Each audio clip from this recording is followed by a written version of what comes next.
Hi there everybody, this is David, and Level 5, one of my favorite developers, just had an announcement and they went over all of their plans for this year. And they went over what games they're going to be releasing this year, what they kind of have down the pike, maybe even what's coming up next year as well. And a lot of great games have been announced and covered, and they're one of my favorite developers, so I want to go over it all with y'all. And I definitely do think that's worth the sub as you come and you join a party and you level on up with me.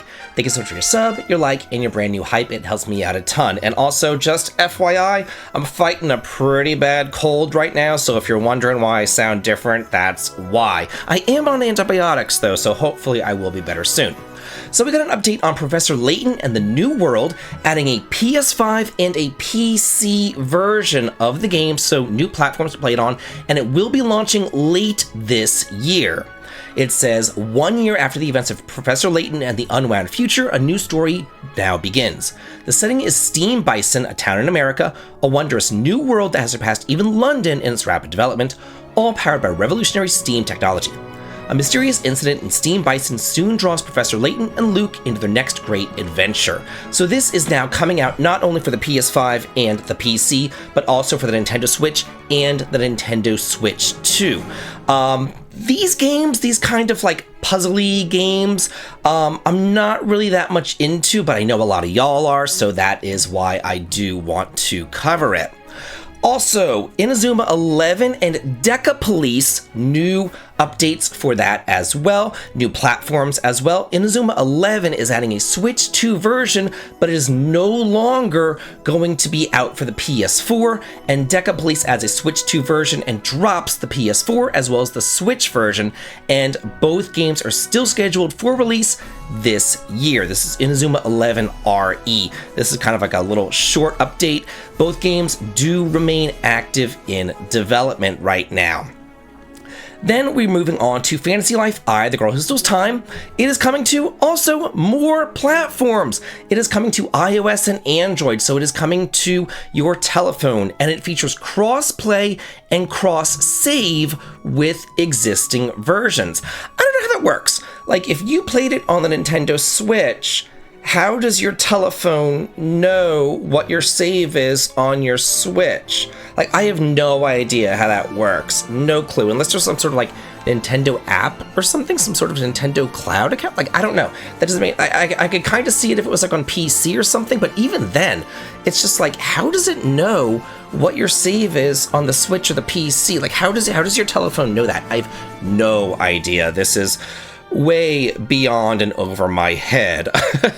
It says it's set to arrive as a mobile title summer 2026. Its rich story and expansive open world can soon be enjoyed anytime, anywhere.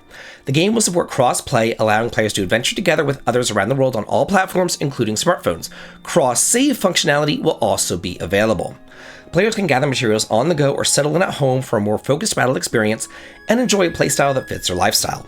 First-timers on mobile or those continuing their journey from another platform, gamers will still be able to enjoy this expanded way to experience the game on their smartphones. If you know how this works, how does this cross-save work? That is so beyond me how a phone knows what is on your console. It is crazy to me. Fantasy Life I've got to say, I'm not the biggest into cozy games, but this game was so freaking good. It is much more of like an action RPG than it is a cozy game. Of course, there are cozy elements, but it's still much more action RPG and has like this whole open world thing, and you can go to this ginormous area and just fight. They came out with this DLC that like greatly expands on it. It is a whole lot of fun. Kind of reminds me of Harvestella, where they were like, yeah, it's a harvesting game, but no, it's like 5% harvesting and 95% action. This is mostly an action RPG, and it is a ton of fun. We have a new game. It is a fusion puzzle game called Pufflings, shooting through Fantasy World, again for iOS and Android, due out this winter. It says, the game is a fresh take on the puzzle genre. We're also planning short animated films and merchandise. Pufflings are mysterious creatures, a blend of mythical and real-world animals, like a bear and a unicorn combined. In this world, they say that fusing pufflings together can grant any wish. Driven by desire, those who seek power begin capturing and fusing these creatures. But what fate awaits our puffy friends? Oh no! What could possibly happen to them? So, that is like a Monster Fusion game, but then they also came out with kind of another, I guess, Monster Fusion game, even though Level 5 has Yokai Watch, which they brought out back on the 3DS and Nintendo DS. They're not going into Yokai Watch, but they might as well be with this next one. It's called Holy Horror Mansion, and it is a Ghostcraft RPG. It says that this was announced back in 2024, but it still has a lot of time to work on. A heartwarming horror story about a mysterious family. The young hero who lives in a mansion on top of the apartment building owned by his grandmother finds a camera in a locked room, encounters a ghost, and gets caught up in all kinds of turmoil. Platforms and a release date for Holy Horror Mansion have yet to be announced. The trailer ends with a line, "Still a ways to go," suggesting that a release is still far off. A cross-media event to announce related merchandise is planned for sometime in 2026. I'm wondering why they don't just say, like, Yokai Watch 4? Because to me, ghost crafting, you know what I mean? Like ghost craft, combining ghosts together, Pokemon, yokai, you know? I feel like it's kind of the same dealio thing here. So yeah, interesting, unless it's like, you know, crafting, like, you know, in a Harvest Moon game or something, who knows?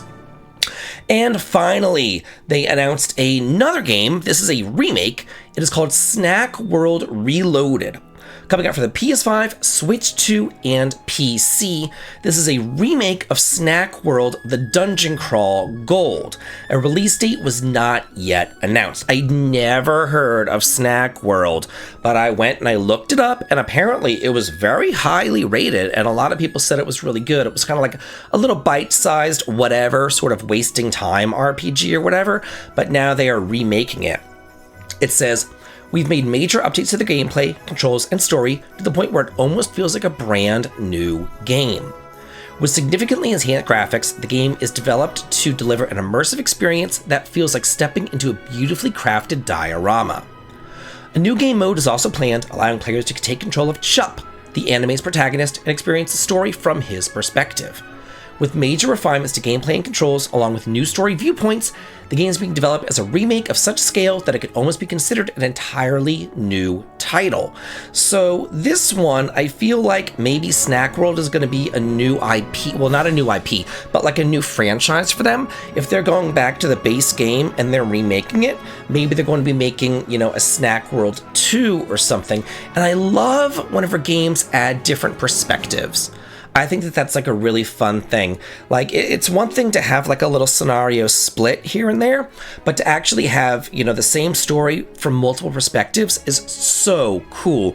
That's the reason why I loved Treasure of the Rudras back on the SNES, where you had 3 different viewpoints of kind of the same world-ending event, and then a 4th viewpoint, but we're not going to get into that because spoilers. But anyway, and then also like the Tales of Destiny remake, where, you know, you get to see Stan's viewpoint, of course, but then you get to see, you know, another viewpoint, the antagonist's viewpoint as well in that remake. So I love to see that kind of stuff here. Level 5 is on a roll. They always put out really good, high quality games. You know, whenever you buy a Level 5 game, you are getting something spectacular. So I am definitely looking forward to all these, but now I want to hear from y'all. What do you feel about this in the comments? Let me know. And as always, have a good day.